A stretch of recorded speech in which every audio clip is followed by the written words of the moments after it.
Imagine this. You walk into an apartment. The air is thick, heavy, almost suffocating. A strange smell burns your nose, sweet, metallic, and rotten all at once. You follow it slowly, and then you see it. Photographs, Polaroids, body parts. Bones stacked in a refrigerator, skulls arranged like trophies. This isn't the set of a horror film. This isn't fiction. This was the reality inside apartment 213 in Milwaukee, Wisconsin, the home of Jeffrey Dahmer. He looked like an ordinary man, quiet, polite, even shy. But behind that blank stare was something far darker than anyone could imagine. Between 1978 and 1991, Jeffrey Dahmer murdered 17 young men and boys. His crimes involved dismemberment, necrophilia, cannibalism, and horrifying experiments as he tried to create zombies out of living humans. For over a decade, Dahmer lived two lives, an awkward neighbor on the outside, a monster in private. Tonight, we step into his darkness. Jeffrey Lionel Dahmer was born on May 21, 1960 in Milwaukee. As a child, people described him as energetic, but things quickly changed. After a surgery at age 4 and frequent moves, Jeffrey became withdrawn. He developed an obsession, collecting animal bones, roadkill, and dissecting creatures. Neighbors thought it was just a strange hobby. His father, a chemist, even encouraged his interest in science, never realizing what it would grow into. By his teenage years, Jeffrey was isolated, drinking heavily, and fantasizing about total control over another person. He once admitted later that by the age of 14, he had thoughts of murder. And when his parents' marriage collapsed, Jeffrey was left almost completely unsupervised. That was when the fantasies turned into action. In 1978, just weeks after graduating high school, Jeffrey picked up his first victim, Stephen Hicks, a hitchhiker. Hicks was only 18. Jeffrey invited him home, offering beer.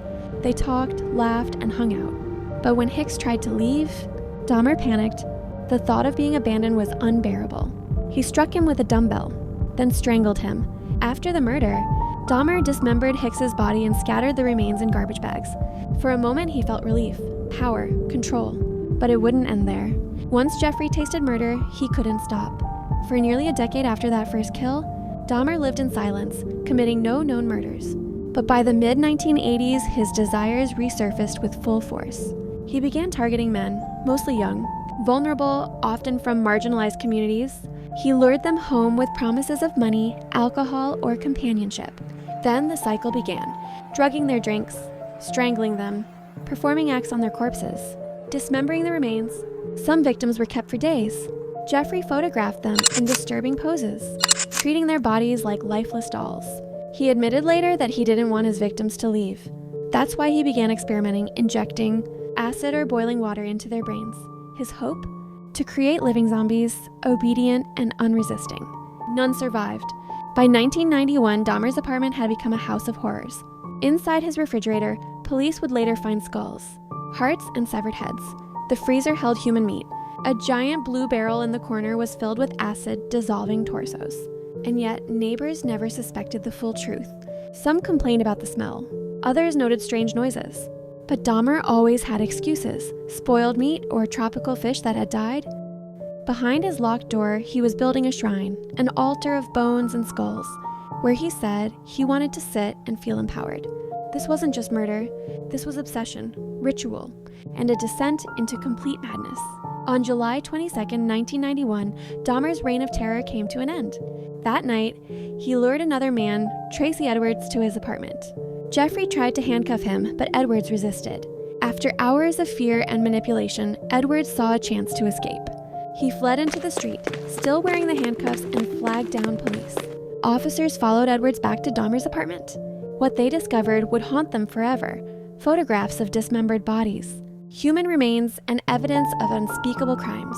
Jeffrey Dahmer was arrested on the spot. In 1992, Dahmer stood trial. He confessed to 17 murders. The courtroom was filled with grief, rage, and shock as families heard the details. Dahmer described his crimes in chilling detail, often without emotion. He claimed he couldn't stop himself. He was convicted and sentenced to 15 consecutive life terms, over 900 years behind bars. In prison, Dahmer became a strange figure. Some reports say he mocked guards with food shaped like body parts. Others claim he tried to seek religion and redemption. But many inmates hated him. They saw him as the embodiment of evil. On November 28, 1994, Jeffrey Dahmer's story came to a brutal end. While cleaning bathrooms in the prison, Dahmer and 2 other inmates were left unsupervised. One of them, Christopher Scarver, attacked Dahmer with a metal bar. When guards arrived, Dahmer was dead, his skull crushed. Some saw it as justice served. Others believed his death was too quick, too easy, compared to the horrors he inflicted on his victims. Jeffrey Dahmer was not a shadowy figure hiding in the dark alleys of America. He was someone's neighbor, someone's co-worker. He smiled at people in passing. He bought groceries. He looked normal. And that's the most terrifying part. His crimes force us to face an unsettling truth. Monsters don't always look like monsters. Sometimes they wear the face of an ordinary man. Apartment 213 is gone now, torn down. But the memory of what happened inside its walls lingers like a ghost, a reminder of how evil can live unnoticed right next door. Jeffrey Dahmer wanted control, permanence, and power over life and death. What he left behind was terror, and even now, decades later, his story still chills the world. You've just heard the chilling story of Jeffrey Dahmer. If you want to keep unlocking the darkest corners of history, the secrets most people want buried, then you've found the right place. This is Forgotten Archives, and here we bring the shadows back to life. So if you dare to continue down this path, like this video, subscribe, and ring the bell. That way, you'll never miss another descent into the horrors we were never meant to remember. Until next time.